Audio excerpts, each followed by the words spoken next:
الشيطان الرجيم من همزه ونفخه ونفسه بسم الله الرحمن الرحيم والعصر إن الإنسان لفي خسر. اس پہ مرنا فضول ہے زاہد، اس پہ مرنا فضول ہے زاہد، اتنا وقفہ جو زندگی ٹھہری، آئے دنیا میں تو آذان سنی، جب ہوا وقت کوچ تو نماز ہوئی. انسان کی زندگی یقیناً انتہائی مختصر اور چھوٹی ہے. اس زندگی کو ہر انسان کا یہ فرض بنتا ہے کہ قیمتی بنائے، اور اس کو قیمتی بنانے کے لیے ضروری ہے کہ ہم اپنے وقت کی قدر کریں. کیونکہ ایک عربی مقولہ ہے، من ضاع وقتہ فقد غش نفسہ، جس نے اپنے وقت کو ضائع کیا اس نے اپنے آپ سے دھوکہ کیا. جو آیات کریمہ میں نے آپ کے سامنے پڑھی ہیں، اس میں بھی اللہ تعالیٰ نے یہی بات سمجھائی ہے. فرمایا کہ ان الانسان لفی خسر. سورہ پاک میں اللہ تعالیٰ نے خبر دی ہے ایک بہت بڑی مرض اور بیماری کی جس کا پوری انسانیت شکار ہو چلی ہے. فرمایا کہ سارے کے سارے انسان گھاٹے میں جا رہے ہیں، خسارے میں جا رہے ہیں. اور ابتدا میں اللہ تعالیٰ نے یہ بھی بتلا دیا کہ وہ جو بیماری اور مرض پوری انسانیت کو لگ چکی ہے، وہ سبب مرض کیا ہے، اس مرض کا باعث کون سی چیز ہے.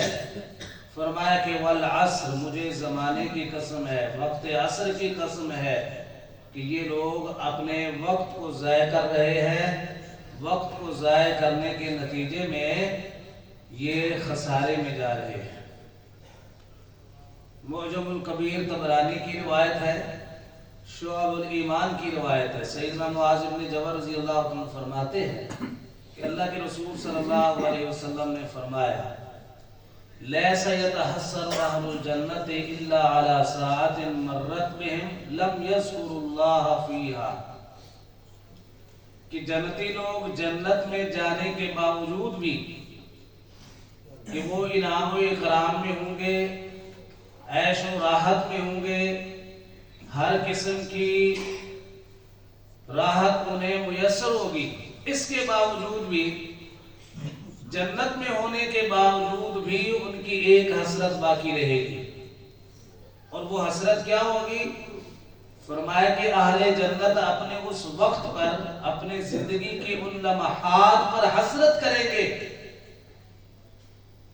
کہ جو دنیا سے انہوں نے اس انداز میں گزارے کہ اس وقت کے اندر، اس لمحے کے اندر اللہ کی عبادت، کوئی نیک عمل اور اللہ کا ذکر نہیں کر سکے. اس لیے کہ وہ سمجھتے ہوں گے نا کہ جتنا کچھ ہم نے نیک اعمال کیے ہیں ان کے بدلے میں اللہ نے اتنے درجات ہمیں عطا کر دیے ہیں، تو کاش وہ وقت جو ہم دنیا میں ضائع کر کے آ گئے، اگر اس کے اندر بھی اللہ کی عبادت مزید کر لیتے، اللہ کو یاد کرتے، اللہ کا ذکر کرتے، عبادات میں اس وقت کو لگاتے، تو یہ درجات اور بھی ہمارے زیادہ بلند ہو جاتے. اس لیے میرے بھائیوں، وقت کی قدر کرنی چاہیے. پیارے پیغمبر صلی اللہ علیہ وسلم اس آیت کریمہ کی اور پوری سورت کی تشریح کرتے ہوئے اللہ تعالیٰ نے آگے کیا فرمایا کہ اگر کوئی بندہ اس مرض سے بچنا چاہتا ہے تو اس کے لیے 4 عمل کرنے ضروری ہیں. الا الذین آمنوا. آمنوا کا مطلب ہے کہ اللہ تعالیٰ کو ہم سے جو تعلق مطلوب ہے اس کو وجود میں لانا، اس کو وجود میں لانا، اور وہ ہے اللہ تعالیٰ کی ذات پر ایمان لانا، اللہ کے ساتھ مضبوط تعلق قائم کرنا. اللہ کی قسم، اللہ کے ساتھ ایمان قبول کرنا اور اللہ کے ساتھ اپنے تعلق کو مضبوط کرنا، یہ ایک ایسا عمل ہے کہ لو مات الانسان بعد الایمان ساعتا فقد فاز، کہ ایمان قبول کیا، اللہ تعالیٰ پر ایمان قبول کرنے کے بعد پہلے ہی لمحے کے اندر بندے کی ڈیتھ ہو گئی تو یقیناً یہ انسان اللہ کے ہاں کامیاب ہے، یہ کامیاب ہے۔ حدیث میں آتا ہے ایک شخص اونٹ پر سوار آپ کی مجلس میں آیا، اونٹ سے نیچے اترا، اس کو بعد اللہ کے نبی صلی اللہ علیہ وسلم سے ملاقات کی، کلمہ پڑھا، مسلمان ہو گیا، چند لمحے اللہ کے نبی کی مجلس میں بیٹھا، اسلام کی باتیں سنتا رہا، اٹھ کر جانے لگا، اونٹ پر سوار ہوا، اللہ کے نبی دیکھ رہے ہیں، اونٹ بدکا، وہ نیچے گرا، گردن ٹوٹنے سے فوراً وہ فوت ہو گیا، شہید ہو گیا۔ پیارے پیغمبر صلی اللہ علیہ وسلم نے کیا فرمایا؟ عاملہ قلیلا و اجرا کثیرا، کہ اس شخص نے عمل بہت کم کیے ہیں لیکن اللہ نے اس کو بہت زیادہ اجر کے ساتھ نواز دیا۔ تو آخرت کے خسارے سے بچنے کے لیے تعلق باللہ، ایمان باللہ، اس کا صحیح ہونا ضروری ہے اور اس کا وجود میں لانا انتہائی لازمی اور ضروری ہے۔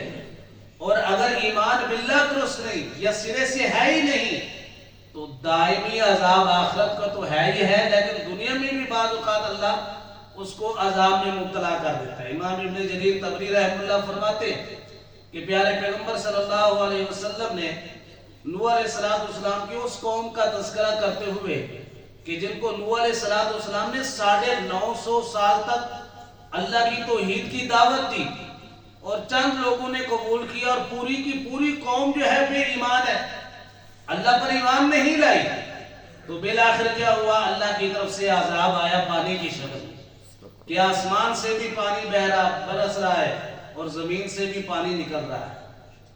نتیجتاً قوم نے کیا کیا؟ پانی میں غرق ہوئی۔ کچھ لوگوں نے ہیلے بہانے اختیار کیے اس سیلاب سے، پانی سے بچنے کے لیے۔ پیارے پیغمبر صلی اللہ علیہ وسلم فرماتے ہیں کہ لو رحم اللہ احدا من قوم نوح لرحم ام السبیل، اللہ تعالی قوم نوح میں سے کسی پر اگر رحم فرمانا چاہتا کہ جنہوں نے شرک کا ارتکاب کیا، توحید کو اختیار نہیں کیا، ان لوگوں کے متعلق فرمایا تو فرمایا کہ ام السبیل پر اللہ تعالیٰ ضرور رحم فرماتے ہیں۔ صحابہ نے عرض کیا اللہ کے رسول کی ام السبیل کیا ہے؟ ام السبیل کا معنی ہے بچے کی ماں، ام کا معنی ماں اور سبیل بچے کو کہتے ہیں۔ پیارے پیغمبر صلی اللہ علیہ وسلم نے فرمایا کہ یہ نوح علیہ السلام کی مشرک قوم کی ایک عورت تھی، جب سیلاب آیا نا تو اس کے ہاں ایک شیرخوار چھوٹا بچہ تھا، تو اپنے آپ کو اپنے بچے کو بچانے کے لیے یہ مکان کی چھت پر چڑھ گئی کہ مکان کے اندر تو پانی آ گیا ہے نا، اس سے بچنے کے لیے، کیونکہ قرآن یہ نقطہ بھی واضح کرتا ہے کہ مشرک کا انحصار، اعتماد، توکل اور بھروسہ جو ہے وہ ظاہری اسباب پر ہوتا ہے، اور موحد کی نظر جو ہے وہ ظاہری اسباب سے ہٹ کر کس پر ہوتی ہے؟ اللہ پر ہوتی ہے۔ حضرت نوح علیہ السلام نے اپنے بیٹے سے فرمایا تھا نا کہ کشتی میں آ جائے، تو اس نے کیا کہا تھا کہ میں اس پاس آوی الی جبل یعصمنی من الماء، میں اس پہاڑ پر چڑھ جاؤں گا، یہ مجھے پانی سے بچا دے گا۔ یہ قرآن نے خود بیان کی۔ وہ مکان کی چھت پر چڑھ گئی، پانی اوپر چڑھتے چڑھتے مکان کی چھت پر آیا تو کہتے ہیں اس کی مکان کی چھت کے ساتھ ایک بہت بلند پہاڑ کی چوٹی تھی، پھر اس کے اوپر چڑھ گئی۔ پانی جب پہاڑ کی چوٹی پر پہنچا تو اب تو ظاہر ہے کوئی اور راستہ اور سبیل نہیں تھی ادھر ادھر بھاگنے کی، تو خیر آخر ماں کی چونکہ ممتا تھی تو اس نے اپنی موت کا یقین کرتے ہوئے اپنے بچے کو دونوں ہاتھوں میں لے کر ایسے اٹھا لیا، اور دل میں حسرت یہ ہے کہ چلو میری ناف تک، میرے حلق تک پانی آ جائے، میں مرتی ہوں مر جاؤں، میرا کم از کم بچہ تو بچ جائے نا۔ آپ علیہ السلام فرماتے ہیں کہ یہ ایسی مسکینی کی کیفیت اور حالت تھی کہ اگر اس نے ایمان قبول کیا ہوتا تو یقیناً اللہ تعالیٰ اس پر ضرور رحم فرماتا، اور اللہ تبارک و تعالیٰ مشرک ہونے کے بعد کسی پر رحم کرنا چاہتا تو فرمایا کہ امت سبھی پر ضرور رحم فرماتا، لیکن اس پر رحم نہیں ہوا، وہ غرق ہو گئی، وہ تباہ ہو گئی، نتیجتاً ایمان باللہ کو حاصل نہیں کیا۔ آخرت کے خسارے سے بچنے کے لیے ضروری ہے کہ اپنے ایمان کو درست کیا جائے، اپنے عقیدے پر نظر ثانی کی جائے۔ اللہ ہمیں توفیق عطا فرمائے، آمین و آمین۔